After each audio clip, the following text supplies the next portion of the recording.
Саламатсыздар ма, құрметті оқырмандар, сіздермен бірге математика пәнінің оқытушысы Әлсейітов Амангелді Құмарлы.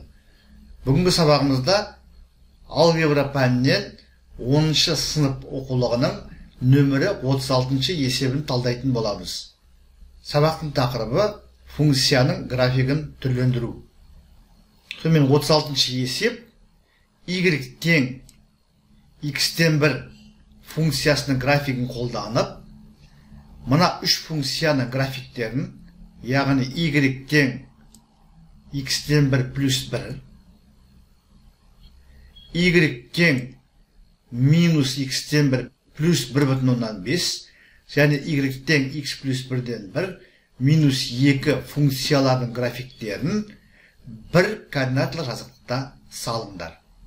Яғни y тең 1 бөлінген x функциясының графигін біле отырып, қалған жоғарыда көрсетілген үш функцияның графиктерін тұрғызу керек.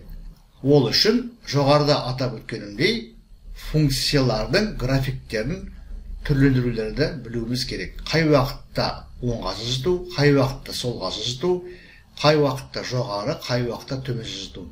Немесе созу және сығу, сонымен қатар симметриялы түрде көшіру. Алдымен суреттегідей жазықтықтағы тік бұрышты декарттық координаталар жүйесін аламыз.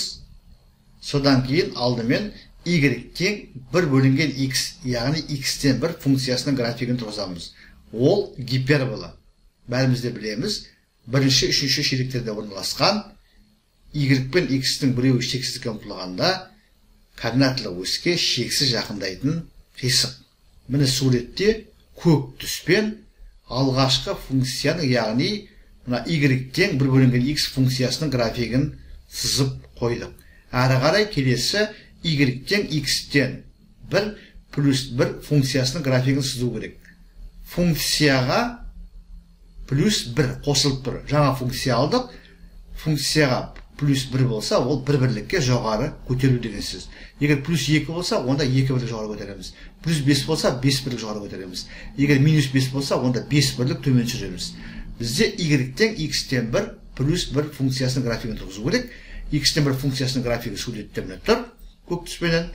Плюс 1 деген сөз осы графикті бір бірлікке көтереміз. Сонда нәтижесінде біз мына қызыл сызықпен сызылған графикті аламыз. Бұл y тең x-тен 1 плюс 1 функциясының графигі. Қараңыздар, біз әрбір нүктесін бір бірлікке көтердік. Қараңыздар, мына жерде 1 болса, мына жерде 2 міне.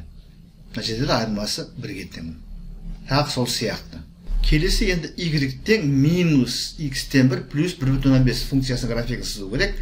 Біз алдымен мына функцияның графигін сызып аламыз.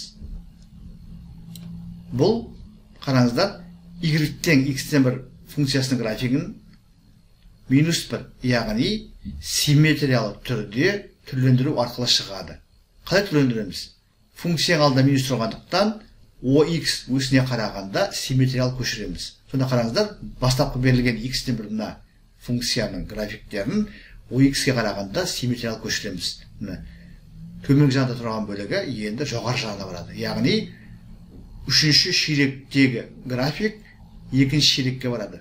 ox-ке симметриялы, яғни айналық шағылысу. Сол сияқты мына бірінші ширектегі бөлігі ox арқылы симметриялағанда мына сызық болады. Төртінші ширекке барады. Енді келесі y тең минус x-тен 1 плюс 1,5 функциясының графигін тұрғызу керек. Плюс 1,5. Мына екінші жағдайдағы сияқты 1,5 бірлікке жоғары көтереміз. Мына қараңыздар, мына жерде 1 болса, плюс 1 және 1,5. Яғни 1,5 бірлікке көтердік. Мына жерде міне. Тап сол сияқты. Мұнда да қараңыздар, мына жерде 1 болса, 1 және жарты. 1,5 бірлікке жоғары көтердік. Сонымен, мынау күлгін түспен, қою сызықпен сызылған график, ол мына үшінші функцияның графигі. Бізде енді соңғы төртінші мына функцияның графигін тұрғызу қалды. Y тең 1 бөлінген x плюс 1 минус 2. Алдымен мына функцияның графигін тұрғызып аламыз. Егер y тең fx функциясының графигі берілген болса, онда y тең f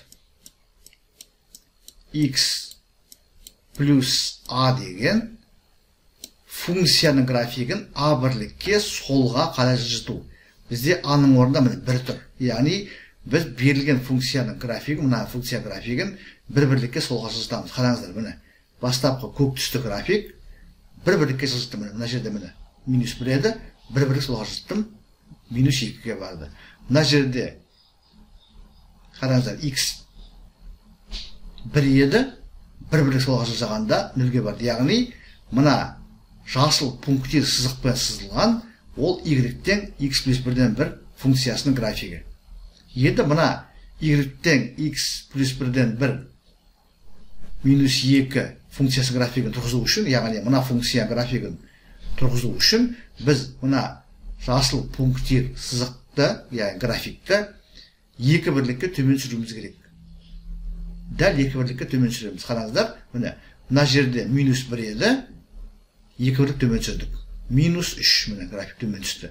Тап сол сияқты қараңыздар, мына жерде y 1-ге тең еді, 2 бірлік төмен түсірдік, минус 1 болды. Сонымен біз есепті толық шығардық. Бүгінгі сабағымыздың тақырыбы берілген функцияның графигін пайдаланып, түрлендірулер арқылы басқа функциялардың графиктерін тұрғызу. Біз бұл жерде жоғары төмен жылжыту, оңға солға жылжыту және айналы шағылыстыру, яғни координаталық осьтерге қарағанда симметриялы көшіру тәсілдерін қолдандық. Егер материалдан лайық қойыңыздар, сұрақтарыңыз болса, сұрақтарыңызды комментарийға жазыңыздар. Мен әдеттегідей әрбір сұраққа ұсыныс пікірге ескертуге, уақытымен және нақты жауап беруге тырысатын боламын. Зейін қойып тыңдағандарыңыз үшін көп-көп рахмет.